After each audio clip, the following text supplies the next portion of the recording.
Content एक जगह आपको नहीं मिल पाता है। जो काम मैं आज करने वाला हूँ, शुरुआत इसी से करने वाले हैं हम। जो संवैधानिक विकास होगा, इससे शुरुआत हमारी होने वाली है। इसके बाद संविधान के बारे में सामान्य जानकारी आपको, ये क्लास अति महत्वपूर्ण होगी, शायद कल या परसों क्लास में आने वाला है। संविधान के बारे में सामान्य जानकारी, हमारे संविधान में कितनी अनुसूचियां हैं, उनमें क्या क्या लिखा हुआ है, कौन कौन से महत्वपूर्ण अनुच्छेद हैं, उनके बारे में, तो हमारे सोर्स कौन कौन से हैं आपके, जो महत्वपूर्ण डेट्स संविधान की, मैं सब आपको एक जगह लिखाऊंगा। इससे क्या फायदा, तो इससे फायदा ही होने वाला है। जब भविष्य में दोस्तों हम पढ़ेंगे फंडामेंटल राइट्स के बारे में, तो आपका रिवाइज होगा, क्योंकि पहले आप पढ़ चुके हो कि फंडामेंटल राइट्स में ये वाले आर्टिकल, आर्टिकल 14, आर्टिकल आपके 17, आर्टिकल 18, आर्टिकल 19(1)(a), आर्टिकल आपके 20, 21(a), आर्टिकल 22, 23, 24, आपके 25 आर्टिकल हो गया, आर्टिकल 32, ये बड़े महत्वपूर्ण आर्टिकल हैं। जब मैं आपको ओवरव्यू दे दूंगा ना एक आपके, भाई ये आर्टिकल संविधान के महत्वपूर्ण है, लगभग 100-150 आर्टिकल लिखाऊंगा मैं आपको, जो अति महत्वपूर्ण आर्टिकल आपके लिए होने वाले हैं। ठीक है, तो आर्टिकल एक साथ दिखा दूंगा, जो हमारे अनुसूचियां वो लिखा दूंगा आपको एक साथ, आपके कुछ महत्वपूर्ण डेट संविधान की, राष्ट्रगान कब आया, राष्ट्रध्वज कब आया आपके, या फिर आपके प्रारूप समिति जो है कब बनी थी, और जो प्रस्तावना है कब आया था, कब स्वीकार हुआ था, सारी जो महत्वपूर्ण संविधान कब बना, कब लागू हुआ, कौन कौन सी महत्वपूर्ण और डेट्स हैं आपके, वो सारी एक साथ लिखाऊंगा। इससे आपका बड़ा काम आसान होने वाला है। परीक्षा में तो सवाल पूछेगा ही वहीं से, पर आपका रिवीजन जो है 2-3 बार इससे हो जाएगा। ठीक है, बाकी कौन कौन से हमारे सोर्स है, विदेशी सोर्स कौन कौन से हैं, उनके बारे में आपको लिखाने वाला हूँ। ठीक है, इसके बाद हमारी जो प्रस्तावना है उसको पढ़ने वाले हैं। बड़ा महत्वपूर्ण टॉपिक संविधान की जो आत्मा है उसके बारे में पढ़ेंगे, क्या क्या इसमें लिखा हुआ है वो पढ़ने वाले हैं। और कभी कभी सवाल से पूछता है, स्टेटमेंट पूछता है कि प्रस्तावना को संविधान की आत्मा किसने कहा है, सवाल पूछ लेगा आपसे। ऐसे बहुत सारे स्टेटमेंट मैं आपको लिखाने वाला हूँ। ठीक है, इसके बाद जो महत्वपूर्ण आर्टिकल्स होंगे, मैंने कहा आपसे वो लिखाऊंगा। फिर रसगुल्ला शुरुआत तो हमारे होने वाली है, आपके फंडामेंटल राइट से शुरुआत हमारी होने वाली है, जो मौलिक आपके अधिकार जो होते हैं, एग्जाम में खूब पूछता है इनको।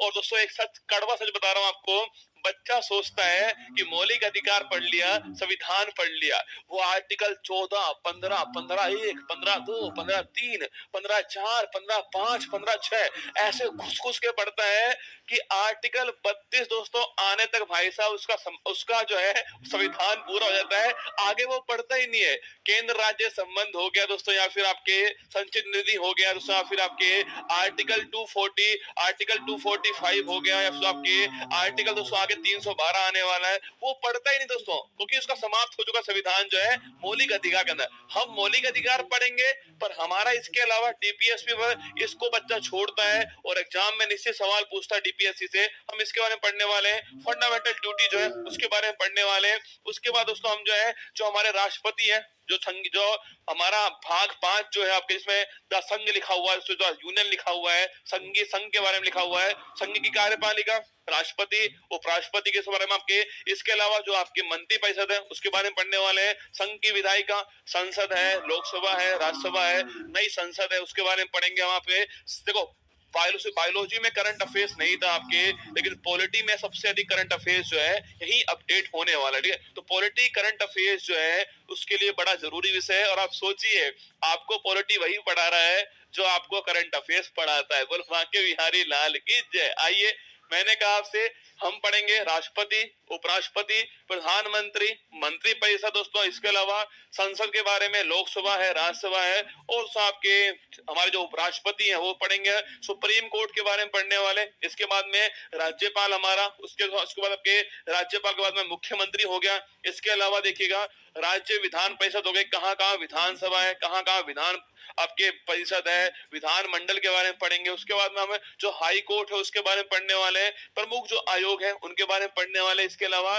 जो लोकल गवर्नेंस पूछे आपसे, जो पंचायती राज है उसके कौन से महत्वपूर्ण आर्टिकल है उसके बारे में पढ़ने वाले हैं। कुछ विशेष उपबंध जो है, जैसे national commission for schedule caste के लिए, तो आपके SC ST के लिए जो रिजर्वेशन आपके आर्टिकल 330 है, 331 है, 332 है, 333 है, आपके जो महत्वपूर्ण उपबंध होंगे वो पढ़ेंगे हम यहाँ पर। जो राजभाषा है, इसको हम छोड़ देते हैं, इसको हम पढ़ने वाले हैं। सवाल इसमें से पूछ लेता है किस अनुच्छेद में राजभाषा आयोग बनाया गया है, किस अनुच्छेद में संघ की राजभाषा का उल्लेख किया गया, सो किस उस अनुच्छेद के अंदर ये कहा गया कि जो मातृभाषा है वो जो प्राथमिक शिक्षा वो मातृभाषा में होनी चाहिए। ये सारे आर्टिकल हम यहाँ पढ़ने वाले हैं। इसके अलावा जो हमारा आपात उपबंध है, जो राष्ट्रीय आपात है 352, 356, 360, राष्ट्रपति शासन, वित्तीय आपात, इनके बारे में अब यहाँ पर पढ़ेंगे। जो महत्वपूर्ण संविधान संशोधन होंगे उसके बारे में पढ़ने वाले हैं। बाकी जो विविध जो होने वाला है वो पढ़ने वाले हैं। ये सारे टॉपिक्स हम टच करने वाले हैं। और महान्यायवादी भी आ जाएगा इसके अंदर, और महाधिवक्ता भी आ जाएगा।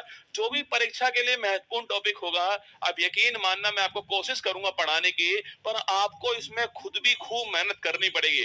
केवल मेरे पढ़ाने से काम नहीं चलने वाला है, आपको खुद मेहनत करनी पड़ेगी। एनसीईआरटी बुक्स पढ़नी पड़ेंगी आपको, या आपने कोई कोर्स और लिया हुआ है वहां पढ़ाया गया वहां पढ़ना पड़ेगा। मैं आपको केवल दोस्तों एक दिशा देने वाला हूँ कि ऐसे पढ़ना है आपको। ये महत्वपूर्ण बातें इसके अंदर है, सारी महत्वपूर्ण बातें मैं पढ़ाऊंगा, यकीन मानना। बायोलॉजी में मैंने कहा था आपसे इतना दूंगा, इतना आपको दिया था, तो यहाँ भी मैं आपको इतना ही देने वाला हूँ।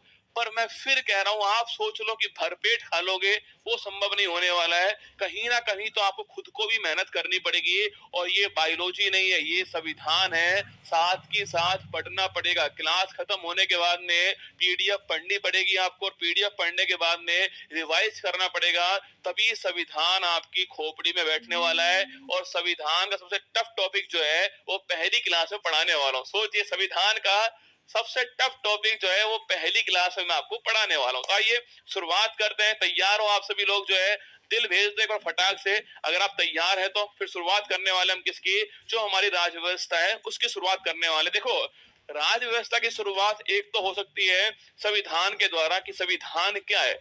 सवाल सीधा, संविधान क्या है? आपके किसी भी राज्य से, कोई भी राज्य आपके वहां से शासन जो चलता है आपके, उसके संचालन के लिए तो डॉक्यूमेंट होता है, उसे संविधान कहते हैं। यहाँ से शुरुआत होते हैं। अब तो सबसे महत्वपूर्ण बात है कि राज्य कहाँ से आ गया।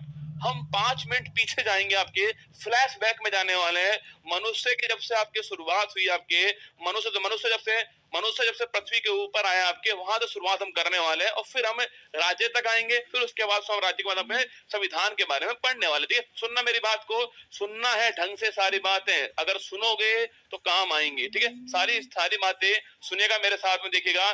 पृष्ठभूमि की बात करते हैं हम, बैकग्राउंड की बात करते हैं ना।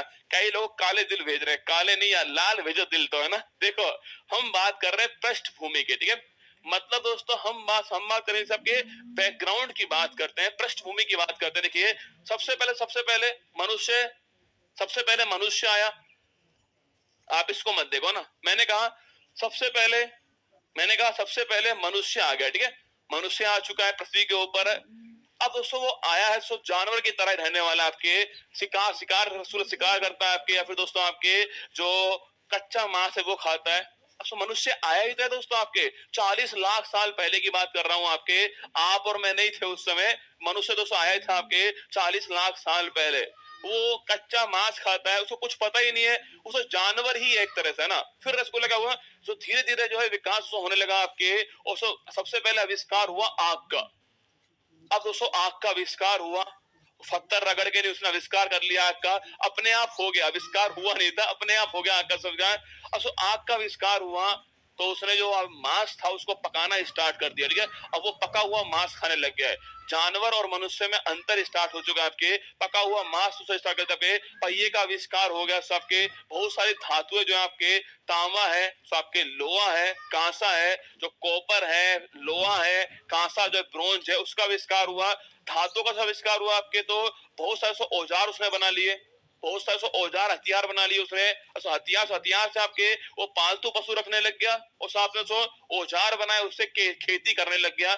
तो आविष्कार जो हुए थे ना, इस आविष्कार से आपके, चाहे आग का आविष्कार हो आपके, चाहे आपके पहिए का आविष्कार हो आपके, चाहे धातु का आविष्कार हो, इन सब आविष्कार से आपके जो मनुष्य है आपके, वो मनुष्य की ओर बढ़ रहा है। मनुष्य जो है विकास करने लग गया आपके, और खेती करना स्टार्ट किया। अब सुनना, खेती दोस्तों स्टार्ट कर दी मनुष्य ने। सबसे पहले वो खेती अपने पेट के लिए कर रहा था। ठीक है, फिर उसने देखा कि भाई खेती जो है वो अधिक हो रही है, आपके जो उपज हो रही है, जो फसल हो रही है वो अधिक हो रही है। उसके दिमाग में आया कि सुरक्षा की बात दिमाग में आई आपके कि सिक्योरिटी कैसे होगी। तो वो समुदाय में बहुत सारे समुदाय में रहने लग गए, आपके गांव शहर समुदाय बन चुके हैं आपके, उसमें रहने लग गए आपके, समुदाय से रहने लगा आपके। कुछ लोग खेती कर रहे हैं, कुछ लोग तो केवल खा रहे हैं।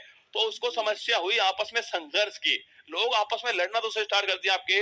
अब सोचा कि यार संघर्ष जो हो रहा है, इस संघर्ष को कैसे रोके।